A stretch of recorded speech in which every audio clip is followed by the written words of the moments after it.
Hello friends, তোমাদের আবার একটি নতুন ভিডিওতে স্বাগত জানাই। তো নিয়ে চলে এসেছি তোমাদের জন্য একদিকে সুখের খবর, একদিকে তোমাদের জন্য ভালো খবর, অন্যদিকে নিয়ে এসেছি একটা দুঃখের খবর।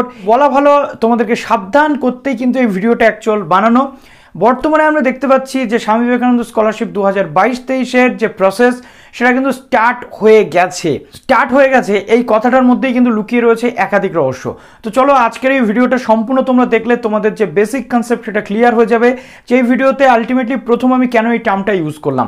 তো যারা নতুন আছো এই চ্যানেলে, অবশ্যই চ্যানেলটিকে সাবস্ক্রাইব করে পাশে থাকা বেল আইকনটি ক্লিক করে দাও, যাতে সমস্ত তথ্যগুলো তোমরা টাইম টু টাইম এখান থেকে পেয়ে যাও এবং এরকম ধরনের প্রবলেম সলিউশন এবং তোমাদের জন্য গুরুত্বপূর্ণ তথ্যগুলো যাতে আমি তোমাদেরকে পাঠিয়ে দিতে পারি তোমাদের কাছে, তার জন্য প্লিজ সাবস্ক্রাইব করে আমাদের পাশে জুড়ে থাকো এবং প্লিজ ভিডিওটা একটু শেয়ার করে দিও, কেননা গোটা ইউটিউবে তোমাদের জন্য এরকম ধরনের যে প্রবলেম সলিউশন এবং বর্তমান সিচুয়েশনের উপর ভিত্তি করে তোমাদের মনের মধ্যে কি চলতে পারে সেই বিষয়গুলোকে ভিডিওর মাধ্যমে তুলে অন্য কেউ ধরার আগে কিন্তু আমরাই তুলে ধরার চেষ্টা করছি। তো আজকে আমরা দেখতে পাচ্ছি যে স্বামী বিবেকানন্দ স্কলারশিপ 2022, কিছুদিন আগে আমি তোমাদের বলেছিলাম যে ড্রপাররা এবার আবেদন করতে পারবে না, ঠিক তেমনিভাবে ড্রপাররা আবেদন করতে পারছে না। আমরা দেখেছি b.ed বলো, m.ed বলো বা অন্যান্য যে জয়েন্ট এন্ট্রান্স বা নিট বা যে কোনো পরীক্ষা, যে কোনো বড় মাপের পরীক্ষা বা যে কোনো বড় মাপের কোর্স করার আগে আমাদের কিন্তু একটা মানসিক প্রস্তুতি লাগে ফিনান্সিয়াল প্রস্তুতি। তো তার জন্য অনেকে 1 বছর ড্রপ দেয় বা অনেকে জীবনের বিভিন্ন সমস্যার জন্য 1 বছর ড্রপ দেয়। সেই ড্রপ দিয়ে কিন্তু পরের বছর অ্যাডমিশন নেয়। সেই পরের বছর অ্যাডমিশন নিলে এতদিন কিন্তু SBMCM পাওয়া যেত উপযুক্ত ডকুমেন্টস প্রোভাইড করলে, বা অনেকে শারীরিক সমস্যার জন্য অ্যাডমিশন নিতে পারে না, ফ্যামিলিগত প্রবলেমে পারে না, তাদের জন্য 1 বছর আগের ক্যান্ডিডেটরাও কিন্তু পেত। এবার থেকে শুধুমাত্র 2022 সালের ক্যান্ডিডেটরা ছাড়া অন্য কেউ কিন্তু এই স্কলারশিপ পাবে না, যেটা কিন্তু সত্যি খুবই দুঃখজনক। তো এখানে কারা কারা আবেদন করতে পারছো? UG, PG, b.ed, m.ed, DLED ক্যান্ডিডেটরা, bachelor of library information science, engineering, medical থেকে শুরু করে LLM থেকে শুরু করে যাবতীয় প্রফেশনাল কোর্স, ITI থেকে শুরু করে IIT থেকে শুরু করে যে যেখানেই পড়ছো না কেন, তবে ওয়েস্ট বেঙ্গলের মধ্যে কোনো একটা ইনস্টিটিউশনে তোমাদেরকে পড়তে হবে, তবে কিন্তু তোমরা আবেদনটা করতে পারবে। তো সেই আবেদনের যে প্রক্রিয়া এতদিন স্থগিত ছিল, শুধুমাত্র 11 এবং 12-এরটা শুরু হয়েছিল। আজকে আমরা দেখতে পাবো যে পোর্টালে কিন্তু আবেদনের যে প্রক্রিয়া সেটা অ্যাক্সেস করা যাচ্ছে, কিন্তু এর পরবর্তীতে চলে আসে আরও একটি সাবধান বাণী তোমাদের জন্য।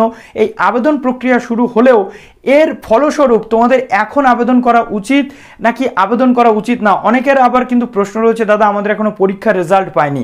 যেমন b.ed এর ক্ষেত্রে 2টো সেমিস্টারের রেজাল্ট পায়নি, পিজির ক্ষেত্রে 2টো সেমিস্টারের রেজাল্ট পায়নি, আবার অনেক ক্ষেত্রে ইন্টারমিডিয়েট যারা রয়েছে ইভেন সেমিস্টার তারাও কিন্তু রেজাল্ট পায়নি। সেই সমস্ত স্টুডেন্টসরা কি করবে, রিনিউয়াল করতে পারবে নাকি পারবে না, সেটাও উঠছে একটা প্রশ্ন। তো আজকের এই ভিডিওতে A to Z পুরো ক্লিয়ার করতে চলে এলাম। তো চলো এবার অন স্ক্রিন তোমাদেরকে দেখিয়ে দিই পুরো সম্পূর্ণ ভিডিওটা এবং স্টেপ বাই স্টেপ আবেদনের যে প্রসেসটা তোমাদের হয়ে থাকে সেটাও আমি দেখানোর চেষ্টা করছি, কিন্তু তার আগে সাবধান বাণীটা অবশ্যই কিন্তু তোমাদের মাথায় রাখতে হবে। তো আমরা চলে এসেছি SBMCM এর যে অফিসিয়াল ওয়েবসাইট, দেখো এই ওয়েবসাইটটাতে আমরা চলে এসেছি। তো একের পর এক কোশ্চেনগুলোর অ্যান্সার দেবো। দেখো এখানে ফ্রেশ এবং রিনিউয়াল শুধুমাত্র 2022, 23, 11 এবং 12 বলা রয়েছে, কিন্তু এখানে বাদবাকি যেগুলো রয়েছে যেমন কলেজ, ইউনিভার্সিটি বা অন্যান্য যে প্রফেশনাল কোর্সেস সেগুলো কিন্তু হয়ে গেছে। তো দেখো জাস্ট এখানে আমি রেজিস্ট্রেশনে ক্লিক করলাম।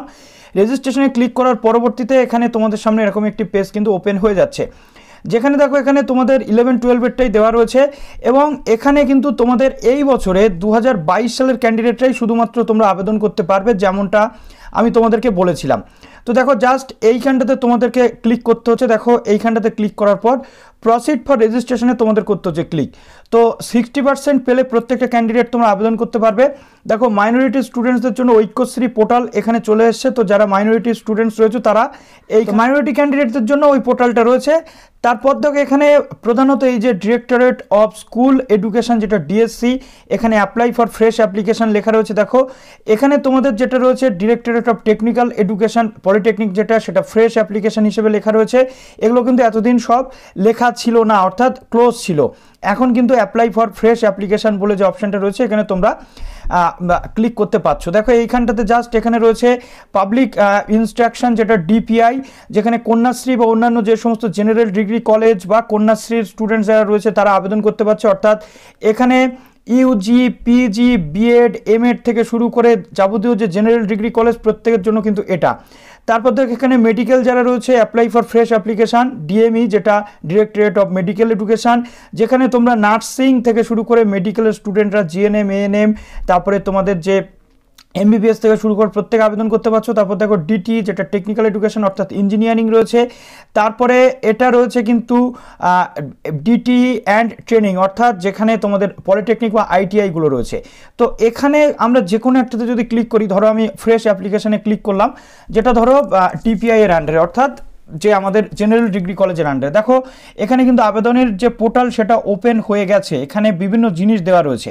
তো এগুলো সম্পর্কে বলার আগে তোমাদের একটা বিষয় আমি ক্লিয়ার করতে চাইবো। এখানে আপাতত একটা জিনিস আমরা কিন্তু দেখতে পাচ্ছি যেটা কিন্তু খুবই ইম্পর্ট্যান্ট। দেখো প্রত্যেকটা সেকশনে রয়েছে registration is not open yet, অর্থাৎ এখানে টেস্টিংয়ের জন্য বা ওয়েবসাইট কিন্তু ওপেন হয়ে গেছে প্রত্যেকটার ক্ষেত্রে, কিন্তু লেখা রয়েছে registration is not open yet. প্রত্যেকটাতে আবেদনের যে প্রসেস সেটা কিন্তু স্টার্টেড, কিন্তু এখনও রেজিস্ট্রেশন ওপেন হয়নি বলতে এর মানেটা কি? অর্থাৎ আমি একদম ভিডিওর প্রথমে তোমাদেরকে যেটা বলেছিলাম, দেখো প্রথমত আমরা প্রত্যেকবার জানি SVMCM হোক বা তোমাদের কন্যাশ্রী হোক, প্রত্যেকবারই কিন্তু মুখ্যমন্ত্রী এবং শিক্ষামন্ত্রী একটা ইনাগোরেশন বা একটা কিন্তু উদ্বোধনী সেরিমনি তৈরি করেন, যেখানে এই যে পোর্টালটা ওপেন করা হয় অফিসিয়ালি, অর্থাৎ একটা অনুষ্ঠানের মাধ্যমে এটা ওপেন করা হয়। সেই অফিসিয়ালি অনুষ্ঠানটা এবার কিন্তু হয়নি। আমরা নিশ্চয়ই দেখতে পাবো যে সেই মুখ্যমন্ত্রী এবং শিক্ষামন্ত্রীর পক্ষ থেকে যখনই এটা ওপেন হয়ে যাবে তখনই কিন্তু তোমাদেরকে রেজিস্ট্রেশন করতে হবে। তার আগে এখানে registration is not open yet লেখা রয়েছে। যতই ফ্রেশ অ্যাপ্লিকেশন করা যাক, সাবধান, এখনই কিন্তু তোমরা আবেদন করবে না, কেননা এটা অফিসিয়ালি কিন্তু উদ্বোধন হয়নি 2022 সালে, যেমনটা 2021 সালে বা 20 সালে হয়েছিল। 2022 সালে হলে তখনই কিন্তু তোমরা আবেদন করবে। এটা গেল এক। 2 নম্বর রয়েছে আবেদন প্রক্রিয়া যখন স্টেপ বাই স্টেপ আসবে অবশ্যই তোমাদের দেখাবো যখন স্টার্ট হবে। আপাতত তোমাদের আমি যে পোর্টালটা ওপেন হয়েছে সেটা দেখিয়ে দিলাম, এবং মাত্র 2022-এর ক্যান্ডিডেটরাই কিন্তু আবেদন করতে পারছে। দেখো জাস্ট দেখো 2022-এর আগে কিন্তু অন্য কোনো সাল নেই, এটা আমি তোমাদের দেখিয়ে দিলাম। এবার আসছি একটা সবচেয়ে গুরুত্বপূর্ণ বিষয়। ধরো তোমাদের মাত্র একটা সেমিস্টারের রেজাল্ট হাতে রয়েছে, দুটো সেমিস্টারের রেজাল্ট অর্থাৎ একটা বছরের যে সেমিস্টারের রেজাল্ট যেটা দুটো সেমিস্টার করে হয় সেটা নেই, তাহলে তোমরা কি করবে? রিনিউয়াল করতে পারবে? আমার প্রশ্নের উত্তর হলো না, তোমরা রিনিউয়াল করতে পারবে না। এবং এটা অক্টোবর নাগাদ অফিসিয়ালি স্টার্ট হতে পারে যেমনটা আপডেট রয়েছে, কিন্তু তার আগেও স্টার্ট হতে পারে। যখনই স্টার্ট হবে ভিডিও বানিয়ে তোমাদের দেখিয়ে দেবো, কিন্তু যতক্ষণ না পর্যন্ত তোমাদের কমপ্লিট রেজাল্ট হাতে আসছে এইখানে পোর্টাল ওপেন হয়ে গেলেও তোমরা আবেদন করতে পারছো না, সেটা ফ্রেশ হোক নাকি রিনিউয়াল। দেখো যারা বর্তমানে ইউজি থেকে পিজিতে ভর্তি হচ্ছ, নিশ্চিতভাবে ইউজির রেজাল্ট তোমরা পেয়ে গেছো, কিন্তু পিজিতে এখনও পর্যন্ত তোমাদের অ্যাডমিশন কমপ্লিট হয়নি। কাজেই অ্যাডমিশন কমপ্লিট না হলে তোমাদের ডেট অফ অ্যাডমিশন, ক্লাস শুরু বা নতুন অ্যাডমিশনের যে রিসিপ্ট কপি, এই জিনিসগুলো কিন্তু তোমরা এখানে দিতে পারছো না। সুতরাং তারপরে ভিত্তি করে তোমরা ইনকাম সার্টিফিকেট বা অন্যান্য যে বিষয় সেগুলোও নিতে পারছো না। সুতরাং ইনকাম সার্টিফিকেটটা তোমরা চাইলে নিয়ে নিতে পারো, কিন্তু তোমাদের নতুন ক্লাসে ভর্তি না হওয়া পর্যন্ত এটা সম্ভব নয়। যদি তুমি বিএড অ্যাডমিশন নিয়ে থাকো, এখনও বিএডের অ্যাডমিশন স্টার্ট হয়নি, সুতরাং তুমি এখন আবেদন করতে পারছো না। আর এখানে তো আবেদনের যে প্রক্রিয়া অফিসিয়ালি এখনও শুরুই হয়নি। সুতরাং এই জিনিসগুলো যখনই হবে তখনই তোমরা আবেদন করো। এবং অনেকেই নিয়ে কনফিউজ রয়েছো, যারা বিএড পড়ছো বা যারা পিজি পড়ছো বা যারা অন্যান্য কোর্সে রয়েছো, দাদা আমার একটা সেমিস্টারের মার্কশিট রয়েছে, দুটো সেমিস্টারের মার্কশিট এখনও পাইনি, দাদা একটা সেমিস্টারের কমপ্লিট মার্কশিট পাইনি, তাহলে কি করব? এখনই কিছু করতে হবে না, জাস্ট ওয়েট করো। মোস্ট প্রবাবলি ডিসেম্বর থেকে জানুয়ারি পর্যন্ত এবারেও কিন্তু চলতে পারে ফর্ম ফিল আপ প্রসেস। সুতরাং চিন্তার কোনো কারণ নেই, সাবধান হয়ে যাও এখনই। ঘড়ি করে কোনো কিছু অ্যাপ্লাই করলে তোমাদেরই কিন্তু প্রবলেম। তো চলো ভিডিওটি এখানে শেষ করলাম। প্লিজ একটু ভিডিওটা শেয়ার করে দিও। ভালো থেকো সবাই, অল দ্য বেস্ট।